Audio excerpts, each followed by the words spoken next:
Bonjour à tous et à toutes. Dans cette vidéo, nous allons corriger la série concernant la tension, l'intensité du courant et la quantité de matière. Commençons par le premier exercice. On réalise deux circuits électriques dont les schémas sont représentés ci-dessous. L'interrupteur K est fermé. On a effectué les réglages nécessaires pour obtenir à l'écran les oscillogrammes représentés ci-dessous. Alors, pour cette question, nous devons déterminer ce que représente chacun de ces deux oscillogrammes. Pour la première tension, l'oscillogramme représente une tension continue, car la courbe est constante au cours du temps, celle-là. Tandis que la deuxième tension est sinusoïdale, car la courbe est alternative et elle prend des valeurs positives et négatives. Il y a aussi une autre astuce afin de distinguer la tension continue de la sinusoïdale. On fait un retour aux circuits électriques. Alors, dans le premier circuit, le générateur est basique et nous pouvons distinguer le pôle positif du négatif. Tandis que dans le circuit 2, dans ce circuit 1, puisque nous pouvons distinguer le pôle positif du négatif, nous pouvons en conclure que c'est une tension continue.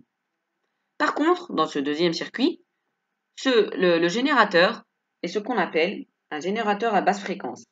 On en conclut que c'est une tension alternative sinusoïdale. On se place maintenant dans le cas du circuit 2, qui a permis d'obtenir l'oscillogramme 2. Maintenant, il nous est demandé de calculer la tension maximale Umax, sachant que la sensibilité verticale est de 5 volts par division. Revenons à l'oscillogramme 2. Sur l'oscillogramme, la tension maximale est de 3,4 divisions. Nous pouvons la déterminer. Alors, voici la première division, la deuxième, la troisième et maintenant 3,4. Et d'après notre formule, Umax égale à Y fois la sensibilité verticale. Y, nous l'avons déterminé, c'est 3,4 divisions. Et la sensibilité verticale, elle nous est donnée, c'est 5 volts par division. Le produit de ces deux nombres est de 17 volts. Passons maintenant à la deuxième question. Le voltmètre indique une tension U. Que représente U et calculer sa valeur?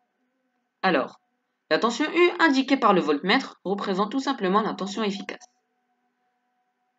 Et maintenant, pour la calculer, c'est tout simple. Il suffit juste de prendre Umax qu'on a calculé précédemment et la diviser sur la racine de 2. Alors, après calcul, le résultat est de 12,02 volts. Maintenant, la troisième question. La sensibilité horizontale est de 5 millisecondes par division. Il nous est demandé de déterminer, à l'aide de l'oscillogramme 2, la période T du signal en millisecondes, puis la convertir en secondes. Alors, nous utilisons dans ce cas-là la formule qui nous permet de déterminer la période T, qui est T égale à X fois la sensibilité horizontale. On retourne à l'oscillogramme 2. Alors, voilà.